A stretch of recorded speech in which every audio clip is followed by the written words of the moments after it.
welcome to Caesar Snack Sandwich. Today I have a quick video for you on Mav protocol, okay?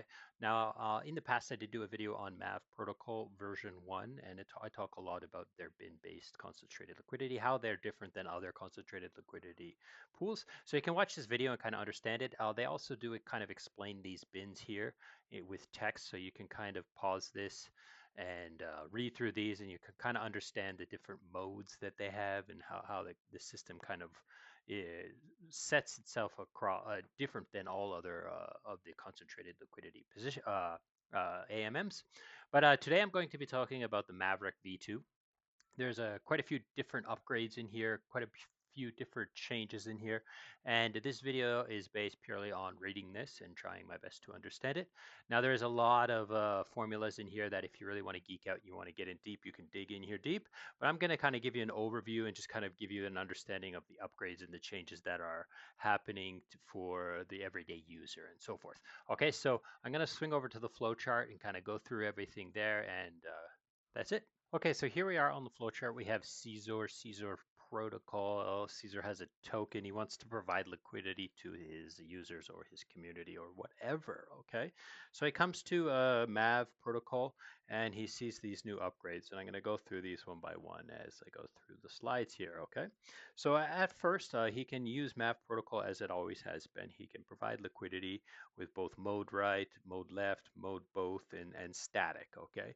Now, just to give you a small, quick like TLDR on those modes, mode right is basically he's always selling tokens. Okay, so he's always putting tokens above the price. So he's always trying to sell tokens. Mode left is always buying the tokens. So it's kind of like creating a floor. Mode both is a kind of system where it does both, where it kind of moves. Sometimes it's always selling and sometimes it's buying. And you can kind of dig deeper and kind of find out how that works. And then static is where he just provides liquidity within a certain range, and then it just sits there and it doesn't auto adjust at all. Okay.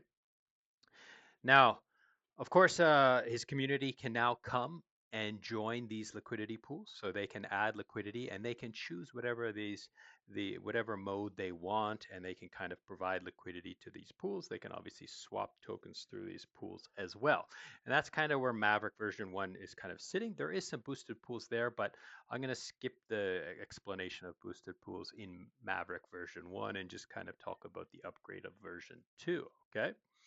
Now, the first kind of upgrade of version 2 is a lower gas system. Now, it doesn't really explain very clearly to me how it reduces gas, but it says in the white paper that it's the lowest gas consumer of most concentrated liquidity positions. Now, every time someone does a swap, these modes might adjust things, okay? So, like, for example, let's say dollar bill does some swapping and he buys the last of that mode right bin, then that mode right bin has to be moved, right, to the next part, to the next price range, okay? So one of the systems, because he can, in version 2, he can kind of program these pools more, then he can restrict certain modes and then basically get liquidity only where he wants it. And thus, by restricting those different types, he's also reducing the gas. Now, there are other things in there about the bins and the ticks and stuff like that, where they reduce gas by like merging bins and all this kind of stuff. But I'll let you kind of discover that. Just know that like they spent a lot of time to reduce the gas costs for users of Maverick Protocol V2. Okay. Now, they can make these programmable pools. Now, like I said, I already explained that they can restrict the type of modes that can be used in the pool if that's something Caesar Protocol wants to do. And they can also create this accessor uh, contract where this accessor is the only contract that has the ability to do certain things with this pool.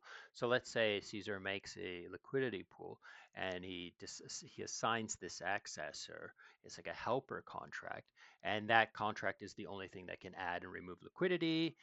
Maybe it can only swap and swap out, so it's kind of like a router, or it can set fees for dynamic or whitelist users for KYC. Now, so the point of this thing is kind of like he gets more control over this pool. So dollar bill here. Now, if he wants to interact with this pool, he's going to actually interact with this helper contract.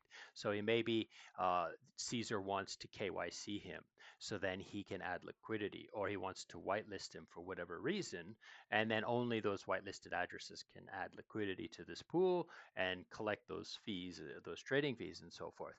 Maybe the fees are dynamic in the sense of as liquidity gets thinner and thinner, they want to increase fees or whatever. It's kind of up to Caesar protocol to kind of design this accessor contract. So this accessor contract, it doesn't even necessarily need to be a contract. It could probably just be an EOA as well.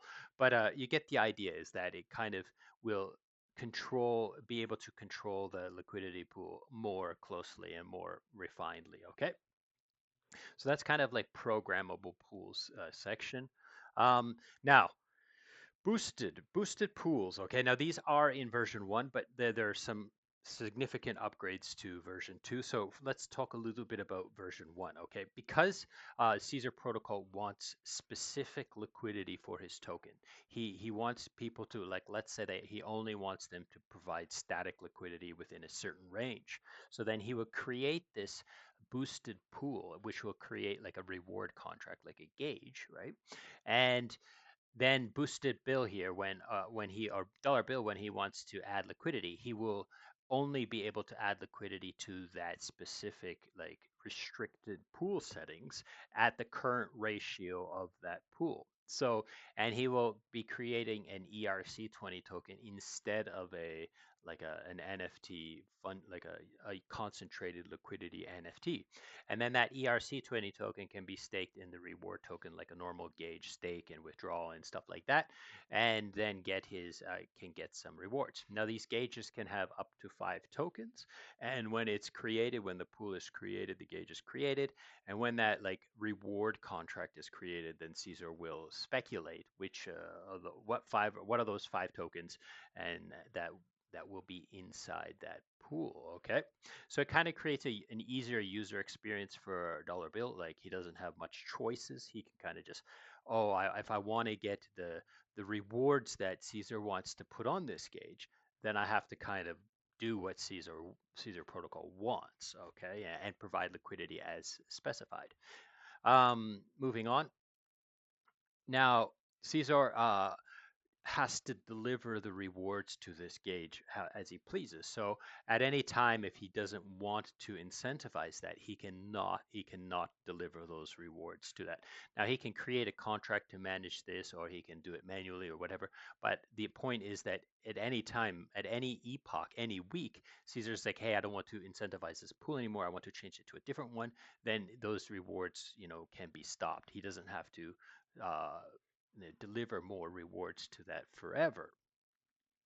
Okay, so now another thing that version 2 has is this like NEVE. So they've created this VE voting escrow token factory. So Caesar can use this factory to create his own VE token. Okay, now these VE tokens are slightly different than the other ones that you see out inside the market. Now, first of all, they have delegation, which some of them have, right, which is quite important now. Now, there's no decay either. Like it's not like VE uh, VECRB or VE33, where you know you lock today and then your voting power slowly decays over time. Basically, it's you lock today, and the longer you lock, the more voting power you have for that duration. Okay, so there's no decay. Okay, it's just you lock longer, you get more power. You lock bigger, you get more power. Okay. Now there's this like also this time point reward system where Caesar might have some idea on how to additionally reward people who hold this VE Caesar token by throwing some ETH in there, USDC, or whatever rewards he wants to give to these people, and it will be based on like a time system where like it doesn't just all go to them all at once. Like if he throws like $100,000 worth of USDC and sets a time period, and then like based on the amount of voting power those people have, they'll get their pro rata share over that time period of those extra rewards that Caesar wants to put on it. Now, of course, this VE token can be used for like snapshot votes and internal like voting for the Caesar protocol, however that system is set up. Okay. Now, another benefit here is if Caesar has put some Caesar tokens on this gauge and he has the VE factory set up, then he can tell this gauge or this reward contract to allow people to claim as VE. So if they claim as VE, then they can also get boosted. Now this is optional stuff. Caesar doesn't have to do this, but he can elect to do this. He can say, oh, I want to boost the people who claim as VE, right? Now, so then they're going to get boosted. So it's kind of like taking a cooldown to get a boost, right? So you claim your rewards, and then instead of selling them right away, you lock them for a period of time, or whatever that VE period of time is that's set up in the factory. Then you'll get the boost on your rewards based on your pro rata share of this VE and your LPs, of course. Okay. Now, of course, Caesar doesn't have to create only one gauge or one reward contract. He can create several of them, and they can all have like up to 5 tokens and stuff like that. So he can create different boosted pools with different gauges, and he can incentivize them differently. Okay.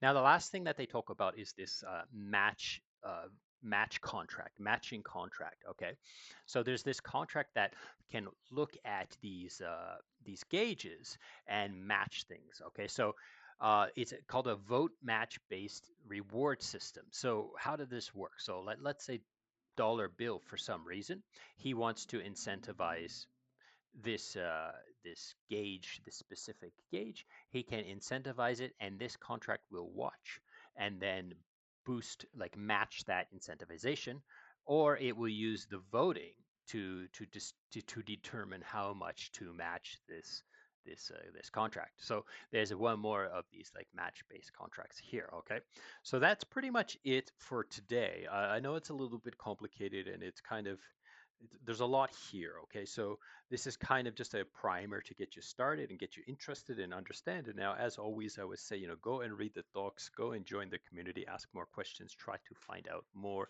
and understand better. So I hope this has been useful and interesting, and thank you so much for watching, and goodbye.